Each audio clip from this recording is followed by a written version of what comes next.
News viral S के YouTube channel में बहुत बहुत स्वागत है। दोस्तों, आज आपके लिए मैं निर्देशांक ज्यामिति से कुछ प्रश्न लेकर के आया हूँ, जो कि परीक्षा के दृष्टिकोण से काफ़ी महत्वपूर्ण होने वाला है। दोस्तों, यदि आप हमारे चैनल पर नए आए हैं तो हमारे चैनल को ज़रूर सब्सक्राइब करें। बगल में बेल आइकन है, उसे ज़रूर प्रेस करें। उससे क्या होगा कि जो ही मैं कोई नया वीडियो अपलोड करूँगा आपको उसका नोटिफिकेशन मिल जाएगा, यानी आप हमारे वीडियो को सबसे पहले देख पाएंगे। दोस्तों, यहाँ पर मैं ऑब्जेक्टिव क्वेश्चन का सीरीज लेकर के आया हूँ, और आपको पता है कि यहाँ पर 10th बिहार बोर्ड और 12th आर्ट्स के क्वेश्चन आप लोगों के साथ शेयर करते हैं। दोस्तों, ये क्वेश्चन आपको वेबसाइट पर भी मिल सकता है। इसके लिए है www.newsviralsk.com। यहाँ पर जा कर के भी आप इसको पढ़ सकते हैं। चलिए दोस्तों, हम लोग चलते हैं, देखते हैं क्वेश्चन को। चलिए, क्वेश्चन हमारे सामने में है। किसी बिंदु की एक्स अक्ष से दूरी उस बिंदु का कहलाता है। ठीक है, किसी बिंदु की एक्स अक्ष से दूरी उस बिंदु का क्या कहलाती है? तो जैसे हम लोग जब ग्राफ बनाते हैं, ये वाई एक्सिस, ये वाई डैश, ये एक्स और ये एक्स डैश है। ठीक है, एक्स अक्ष से हमको दूरी करना है, तो एक्स अक्ष से यदि हम जाएंगे एक्स अक्ष से होकर के, तो क्या होगा? ये तो वाई का निर्देशांक होगा ना। ठीक है, तो किसी बिंदु के एक्स अक्ष से दूरी क्या होगा? ये वाई निर्देशांक होगा। ठीक है, क्या होगा?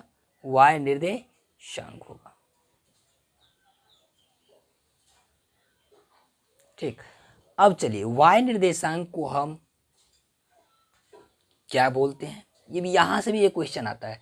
जैसे ये हुआ, ऐसे हम लिखते हैं एक्स वाई लिखते हैं। जैसे ये 5,7 है। देखिए, समझने वाली, यहाँ से भी एक ऑब्जेक्टिव क्वेश्चन आता है। तो 5 को हम बोलेंगे भुज, और इसको बोलते हैं कोटि। ठीक है, तो अब जाहिर सी बात है कि वाई निर्देशांक मतलब क्या हो गया? ये इसको हम कोटि भी बोल सकते हैं। क्या बोल सकते हैं? कोटि भी बोल सकते हैं। और यहाँ से एक प्रश्न बनता है कि 5,7 में कोटि का मान है। ठीक है, कोटि का मान क्या है? तो कोटि का मान 7 है। अगर पूछेगा 5,7, ऐसे 5,7 में भुज का मान है, तो पहला वाला भुज होगा। यानी आपको ऐसे याद कर रहे हैं, भुज कोटि याद कर लीजिए।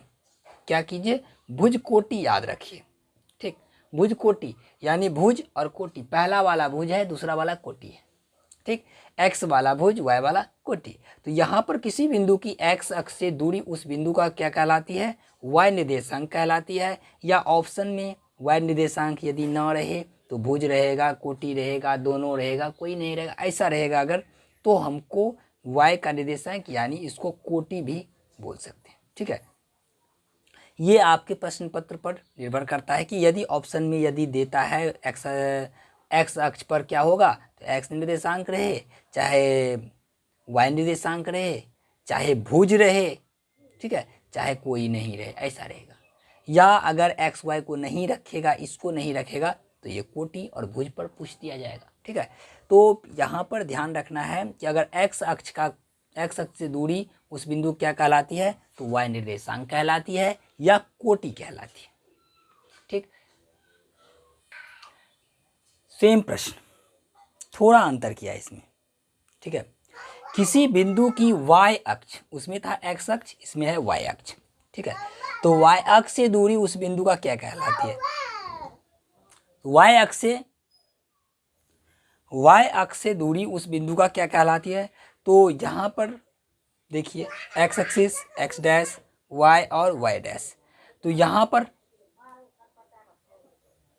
वाई से, अगर वाई इधर से दूरी हम बनाते हैं, तो ये क्या होगा? एक्स का निर्देशांक होगा। ठीक है, अगर एक्स अक्ष से दिखाया जाए, एक्स अक्ष से दूरी उस बिंदु का क्या कहलाती है? तो वाई निर्देशांक कहलाती है। यदि वाई अक्ष से उस बिंदु का दूरी क्या कहलाएगा?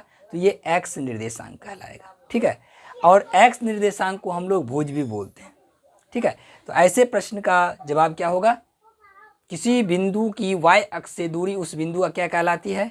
तो ये x निर्देशांक कहलाती है या क्या कहलाती है? या भुज कहलाती है। चलिए अगले प्रश्न को देखते हैं। चलिए अगला प्रश्न हमारे सामने में है -4,3, ठीक है, की स्थिति किस पाद में है? ठीक है, क्या या किस चतुर्थांश में है? ठीक है, तो इस टाइप का यदि प्रश्न हमारे पास पूछा जाए तो इसमें भी 3-4 तरह का प्रश्न होता है, प्रथम, द्वितीय, तृतीय, चतुर्थ। ठीक है, चार पाद होते हैं। तो इसको कैसे बनाएंगे, और ये डिफिनिट ऐसा प्रश्न पूछा ही जाता है एग्जाम में। तो इसके लिए सबसे पहला काम क्या करना है, हम लोग जो ग्राफ बनाते हैं, ठीक है, तो x x डैश और y y डैश होता है, यहाँ तक तो हमको क्लियर, बीच में जीरो नहीं दे क्या होता है।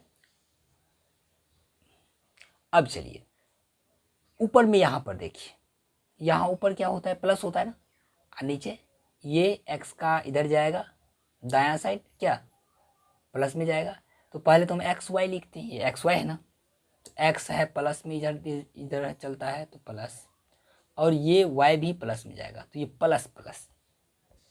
यदि हमारे पास ऐसा कंडीशन मिले, इसमें देखिए माइनस है प्लस, प्लस प्लस मिले तो ये प्रथम चतुर्थांश है, ठीक है।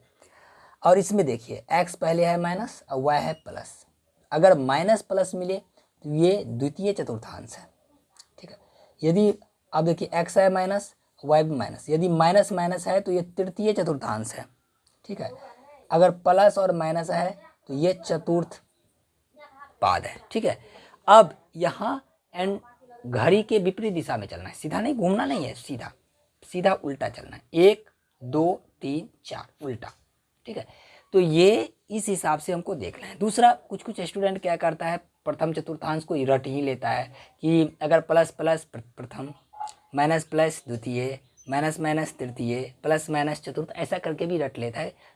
और कोई बात नहीं है, जिस हिसाब से आपको बनाना है बना सकते हैं। वैसे एक छोटा सा एक ग्राफ कहीं पर बना लें रफ में, और इसको देख करके इस सवाल को हम आसानी से हल कर सकते हैं, क्योंकि यहाँ 4 तरह का प्रश्न पूछा जा सकता है। पहला प्रश्न तो ऐसा भी पूछा जा सकता है कि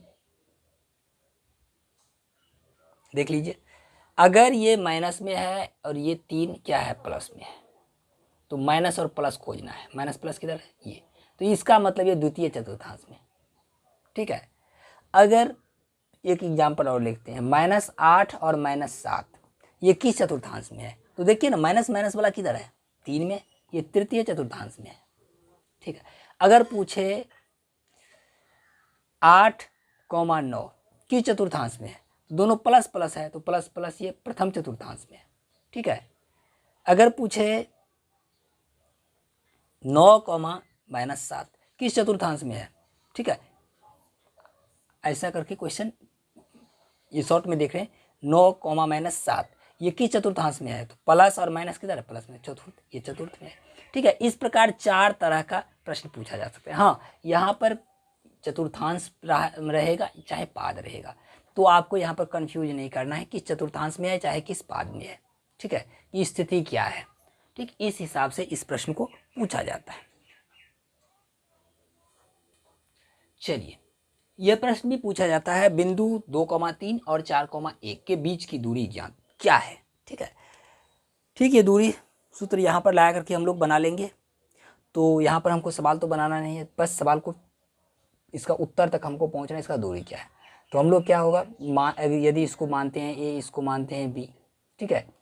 अगर पूरा डिस्क्रिप्टिव बनाते पूरे में बनाते हैं, ए को रखते हैं 2,3 और बी को रखते हैं 4,1, ठीक है। इस कंडीशन में क्या होता है, तो ए बी बराबर क्या होता है, दूरी सूत्र से ए बराबर होता है √x2 - x1 का होल स्क्वायर और जोड़ y2 - y1 का होल स्क्वायर, ये ऐसा होता है रूट के अंदर में। अब देखिए x2 ये हुआ 4 - 2, 4 - 2 का स्क्वायर जोड़ 1 - 3 का स्क्वायर, यहाँ हो गया कितना, 2 का स्क्वायर और प्लस -2 का स्क्वायर, 2 दूनी 4 और माइनस को भी करेंगे 4, √8 यानी 2√2। ठीक है, इसका ये उत्तर होगा 2√2। ये प्रश्न भी काफ़ी भीवी है जो परीक्षा में पूछा जाता है। ठीक है, अब एक दो और दूरी वाला देख लेते हैं सवाल को। चलिए, आपके पास अगला प्रश्न आ गया।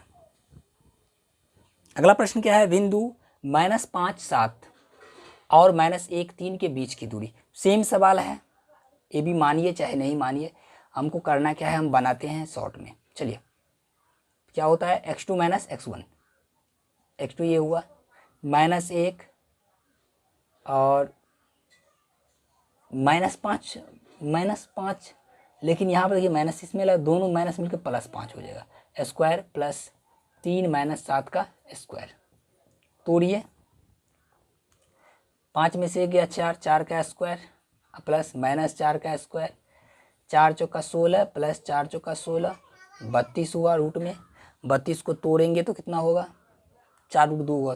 अच्छा, देख लेते हैं, इसको तोड़ करके भी देखते हैं। 2 ये हुआ 16, 2 8, 2 4, 2 2, देखिए 2 कितना बार, 1 2 3 4 5 बार 2 है, तो 5 बार 2 है। इसको ऐसे हम लोग जोड़ा लगाते हैं, जोड़ा जोड़ा ऐसे इसका जोड़ा लगाते हैं। तो इस जो 2 का जोड़ा लगा, 2 का लगा, 2 गुना 2, और इसका जोड़ा नहीं लगाए तो ये रूट में रह जाएगा, यानी 4√2 होगा। इसका जवाब हुआ 4√2 आंसर। ठीक है, इस प्रकार हम इसको सॉल्व करते हैं। ये दूरी सूत्र वाला सवाल था, ये भी परीक्षा में काफ़ी पूछा जाता है। चलिए अगला प्रश्न देखते हैं। काफ़ी इंटरेस्टिंग प्रश्न है। बिंदु A 4,5 और B 6,5 को मिलाने वाली रेखा का मध्य बिंदु का निर्देशांक क्या है, यानी मध्य बिंदु क्या है। तो इसका सवाल ऐसा होता है, इसको ऑब्जेक्टिव में उतना करना नहीं है, लेकिन देखिए ऐसा होता है सवाल। ये बिंदु A, ये बिंदु B हुआ, और इसके मध्य बिंदु बीचों बीच में इसका जो बिंदु कोई होगा Px, y, उसका निर्देशांक क्या होता है। ठीक है, तो मध्य बिंदु का निर्देशांक का सूत्र होता है x1 जोड़ x2 बट्टे 2, y1 जोड़ y2 बट्टे 2। बस कुछ नहीं करना है। तो मध्य बिंदु के लिए होता है 4 + 6 बट्टे 2 और 5 + 5 बट्टे 2। ठीक है, यही होगा। 6 4 10 बट्टे 2, 5 5 10 बट्टे 2, दोनों कट के 5, ये कट के 5, 5,5 इसका होगा उत्तर। ठीक है, तो यहाँ पर मध्य बिंदु का निर्देशांक कितना आया, 5,5 आया। तो ये सब टाइप है दोस्तों, इस टाइप का सवाल पूछा जाता है। अब यहाँ पर डिजिट को बदल देगा, 7,5 कर देगा, 9,3 कर देगा, तो कोई घबराने वाली बात नहीं। इस फॉर्मूला पे इसको सेट कर देना है, बना देना है। ठीक है, मुख्य रूप से हम लोग यहाँ पर टाइप सीखते हैं। ठीक, टाइप को खूब बढ़िया से देखना है। चलिए एक मध्य बिंदु वाला और देख लेते हैं। अगर यहाँ पर चेंजिंग किया और यहाँ पर चेंजिंग, तो यही पर होता है, तो -10 लिख दे, इसको 6 लिख दे। ठीक है, और इसको 6, -10 लिख दे। अब पूछे, अब बनाइए। ठीक है, तो कुछ नहीं करना है, टाइप को तो आप समझ लिए हैं। क्या करना है, x1 x2 को जोड़ना है। तो देखिए -10 और +6 बट्टे 2, 6 और प्लस -10 लिखेंगे, यानी ये होगा -10 बट्टे 2।